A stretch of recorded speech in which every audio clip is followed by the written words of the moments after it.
Welcome back to Call of Warhammer, beginning of the end times. Today, myself and Gojira will be playing as the Skaven, the children of the Horned Rat. My army consists of a skirmishing line of Warplock Jezzails, a bunch of Clan Rat Spears, and Storm Vermin in the center, making up the bulk of my elite infantry. Doom Flayers on the flanks. They function a lot like cavalry and seem to have a nice bonus versus enemy cav units as well. Rat Ogres on the flanks, the freakish experimental monsters of Clan Molder.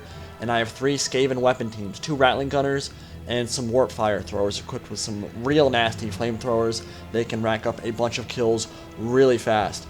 Across from us, we've got 2 of the mod creators, Admiral Thrawn and Tom Doof, with an Empire and Dwarf alliance against our Skaven hordes.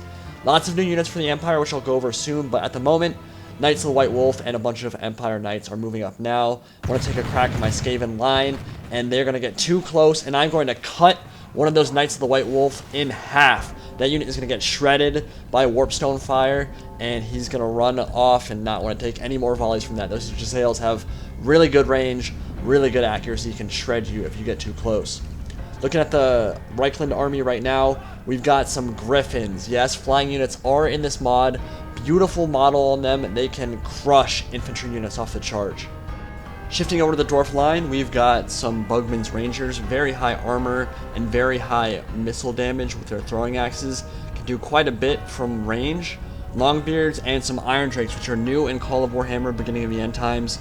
Very devastating flamethrower unit. And Warp Lightning Cannon opening up now. Gonna shoot, oh my god. Gonna lose so many men in the Bugman's Ranger unit. Gonna lose more than half of their men in one Warp Lightning Cannon shot. We could camp it out with those cannons. We're gonna decide not to and get aggressive. If you force the Dwarfs to attack, they're honestly an even worse faction, and they're honestly bad enough in this mod right now. Probably one of the worst factions, maybe the worst faction in the mod. The Hellstorm Rocket Battery gonna open up into my Jezzails and just destroy a big chunk of my Jezzails in that one unit. See them get set on fire. Really cool animation on the Hellstorm Rocket Battery. Some of the rockets will actually spin in the air and kind of do these loops, and they have very long range, big AoE damage. Yeah, those Hellstorm Rocket Batteries are going to be a problem. I'm moving up now, trying to dodge all the shots from the Hellstorm I can. But yeah, there's a lot of artillery on the field for the Empire, and you just got a good look at the Doom Wheel as well. That is an artillery piece of mine that can also run over men like the Steam Tank can. And it actually will have a 1v1 with the Steam Tank very soon here. We'll see who comes out on top. In the back here, Demigryph Knights for the Empire. God, that model is so gorgeous. Reichland Demigryphs. I believe it's unique to Reichland. None of the other Empire factions can bring those to the field. But there is so much heavy cavalry on the field for... Watch, the jail's going to shoot in. Oh my god, yeah, they're going to rip through that front line of the Knights Panther. So much heavy cav on the field for the Empire right now. And actually, Steam Tank gonna run over my Doom Wheel. Thank you very much. Very Skaven-esque way to lose the Doom Wheel there. And I'm gonna make a big micro mistake here and let my Jezzails get charged by the cavalry. Good move from Admiral Thrawn to charge his cav up the center. Bad micro from me. It was just a big mistake. Should not have allowed those knights to get that close to my skirmish line. Gonna lose some Jezzails there for no reason. Gonna overlap some of my Clan Rat pikemen and block the charge of the Inner Circle Knights, but did lose some guys here that I shouldn't have. Oh man, look at that shot. Another Warp Lightning Cannon shot going to destroy some more Bugman's Rangers. Feel really bad. That's a different unit of Bugman's Rangers. And now the Iron Drakes are going to open up on the advancing Storm Vermin. And honestly, Gojira should be running his Skaven at this point. No reason to be marching when there's so much artillery and so much Iron Drake fire coming in. Organ guns opening up, explosions going off everywhere, fire just cutting through this line of Storm Vermin. That looks so epic, and he's getting cut to pieces right now. But Skaven line is going to engage soon, and on the flanks, Demigryphs and Knights charging into some Skaven slaves, and some Rat Ogres, big charge, going to carry them right through the center of the formation. Skaven slaves, of course, not going to be able to hold up and fight for very long there, but Rat Ogres, on the other hand, will be able to tie down that cav, and some Doom Flayers moving in now. Do have a nice little bonus for his cav, I believe. Those will be able to do some damage to the enemy cavalry units, the Knights of the Empire, and now the Griffons are taking flight. Gonna charge right towards my lines. Actually gonna pull away here in a second. I think he saw too much over by my lines, didn't want to engage, but Griffons are a terror on the battlefield. They're really hard to cut down. 6 hit points, I believe. Very hard to actually keep down and tie down in melee because they're flying units. They can fly away whenever they want to. Got some nice tracer fire, some warp stone volleys coming in now from the Ratling Gunners. Knights Panther in melee with some clan Pestilence Plague Monks. Lots of artillery going off. Some Skaven Assassins. Very cool model on those guys. And the Demigryphs tied down by the Assassins. And the Ratling Gunners going to shoot into their flank. Just cut through them. Really good shots from the Ratling Gunners. And Demigryphs are not going to be able to survive for long. They do have 3 hit points, I believe. But it doesn't matter when you've got that much firepower coming in. Getting shot in the flank. Demigryphs are not going to be able to hold up there at all. Over on the other side, Admiral Thrawn has lost micro on his Griffons. Big mistake here because that is his general right there that I'm surrounding with Doom Flayers. See me getting a bunch of attacks off, and he might have 6 HP, but if you're just going to sit there and let your gen get hit a bunch of times, you're probably going to lose him. So, micro mistake there. I think he was microing elsewhere. It happens. It's already happened to me this game. When my Doom Wheel got killed, I was microing elsewhere. And yeah, his general's going to go down. He is going to notice it and pull out his Griffons, and he still has 8 of 9 men left in that unit, but his general is dead, which is not good for the Empire. Certainly not good to lose your general this early in the battle, but mistakes do happen. Griffons routing some Skaven right here. Stormvermin have routed from the field. Not all of them, of course, but some of the main line.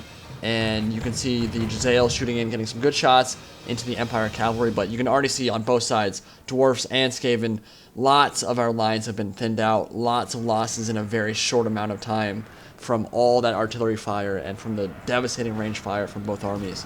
Rat Ogres pushing up the center now, and I have decided to commit my army to melee. Clan Rats in the center, they're going to be leading the charge in, just meat shield for my guys and allow my Stormvermin to close the gap. Now you may have noticed Gojira and I actually deployed really far away from each other and took the fight on opposite flanks of our opponents. The reason I suggested doing that to Gojira at the start of this battle was that if we just ran up the center of the map towards them as one big army, that would have allowed them to bring their full force of artillery and cavalry down on us at once. And imagine Gojira and I running next to each other as Hellstorm rocket batteries just opened up. We'd both be taking a bunch of casualties, and the Knights would have some seriously juicy hammer and anvil targets between our two armies because they wouldn't have to run far to get to an open spot on the battlefield where they could get a good charge into the rear. But by splitting up, we forced Admiral Thrawn to deploy some of his cav to both sides so that the Dwarfs weren't overwhelmed, and microing cav on both flanks is a very difficult thing to do. See some Clan Pestilence, Plague Monks, and Slayers going at it right now. Both of those models look awesome, by the way. But basically, just by forcing Admiral Thrawn to micro on both sides of the battlefield, we mitigated some of their most dangerous units, which were the Empire Heavy Cav. So I think that was the right call for sure. I think sometimes you definitely don't want to split up.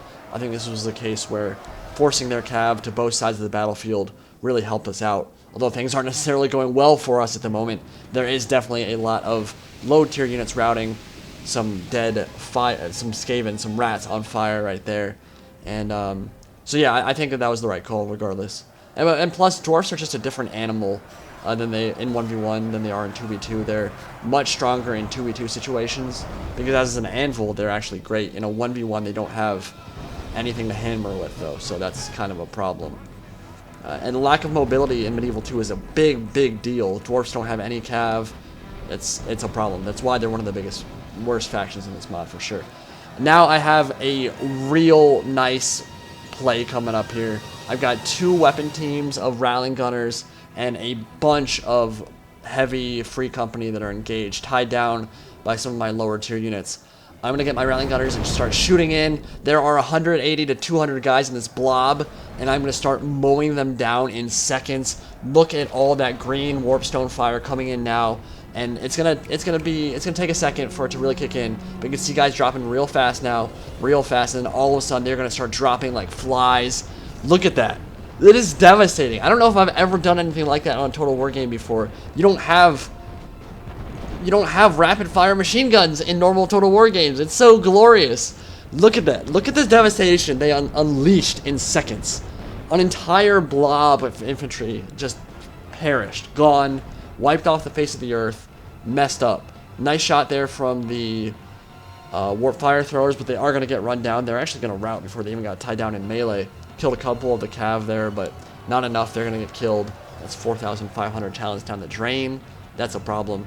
Now the flame cannons for the Dwarfs. Look at how many Skaven are tied down by this hammer or this anvil from the Dwarf Warriors. They're going to hold back the Skaven hordes while the flame cannon gets ready to fire, and they're going to shoot.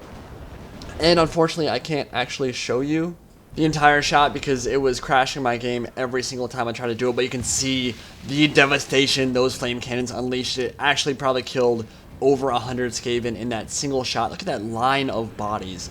All Skaven, all dead from a single volley from the flame cannon.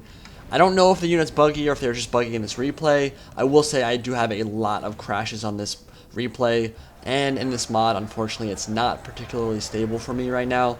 I have been experiencing a ton of crashes, and actually this battle is going to be epic. There are going to be a couple more cool moments before the end, but I'm not going to be able to show you the entire replay because of all the crashes I was having, and I just couldn't get it all recorded.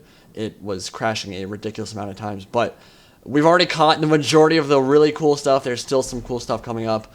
Won't be able to see the perfect end of the replay, but to be honest, at the end of this replay, it does get a little bit boring because I lag out and I can't micro my guys. But let's just get back in the replay now. The Warpfire Throwers are shooting into the Dwarf Warriors and the artillery crews. Look at the damage they are unleashing right there. All those flames coming in. Lots of dwarfs getting set on fire. Toasty, roasty dwarfs. Just how the Skaven like them. And look at that. They actually have really fast weapon reload skill as well. The Albino Guard going to kill the Dwarf General, and now the Warpfire Throwers are going to get tied down in melee. Some Skaven slaves going to try to block the charge of the Ratling Honor Guard. They're going to charge in, and they should have no problem killing some Skaven slaves in melee. And at this point, it's AI taking over for my side of the field. The Griffons and the Steam Tank are going to be way too much for the AI, especially because the AI can't even commit their guys in the melee. Look at my Storm Vermin just sitting around doing nothing. I think it was right after I got those ridiculous flanking shots into his mercenary free company that I lagged out with my Ratling Gunners. But either way, my side of the battlefield is now no longer going to be useful for Gojira at all. He's going to try to have to win this himself, and he's going to have a hard time doing that against two human players. Miners shooting into the Albino Guard. Albino Guard are some of the best halberd units in the game, but they are going to get shredded by these grenades. They're not going to do a bunch of damage each individual one. They can maybe kill one guy, but when you've got that many shots, 30 individual grenades coming in, Skaven General going to go down. That is a huge problem for Skaven because they do have morale problems in this mod. And honestly, in real life as well, real life as in the tabletop or any kind of Warhammer fantasy setting. But the miners, they are doing so much damage here. Those grenades are just doing too much to the Albino Guard. They're going to try to charge into melee. I don't think that was the right call on Gojira's part. I think he needs to silence those miners because now he's just turned his flank. But of course, he's kind of between a rock and a hard place at this point. Thunder is shooting in, miners shooting in. Those Albino Guard stand no chance. Griffons flying across the battlefield now, very fast as you would imagine. They can cover ground very quickly, and they're going to go straight for the Warp Lightning Cannon for Gojira. Going to try to get a shot off in time before the Griffons get into melee, and he's not going to be able to. They're going to tie down the Skaven artillery crew, but he does have some secret weapons on the flanks that he can deploy and maybe turn this fight in his favor. We get a good look at Karl Franz there, actually. That is a model that is at least modeled after Karl Franz. He's not the general for some reason. The general's already died. He was that first guy to die in the Griffin unit earlier in the battle, but you do see Gal Moraz. You do see the kind of iconic feathers there, even though it looks a little bit strange. Either way, cool model. Very nice seeing Karl Franz on the battlefield, and he's going to tie down that crew. And now we are seeing in the distance there some of those Warpfire Throwers moving in to get a good shot in. And they are going to start flaming some Griffons. And let's turn the camera a bit in a second, and we're going to see that there's also a Warp Lightning Cannon on the field about to fire in. Oh, there we go. Yeah, 2 or 3 Griffons dead there. And then Karl Franz is going to try to fly away. Nope, you're not going anywhere, sir. And Karl Franz is going to die. And he's going to charge after the Warp Lightning Cannon crew there. And that's the last crash of the battle. And honestly, it was really frustrating. I couldn't get any more recorded. I kept trying to go back into the replay and get more of the replay. The ending's not that interesting. We end up losing. Empire and Dwarfs take the field. Really cool battle. Lots of stuff going on. Lots of artillery going off. Lots of magic and interesting tactics and strategies. I thought it was an awesome battle. Hope you guys did as well. See y'all next time.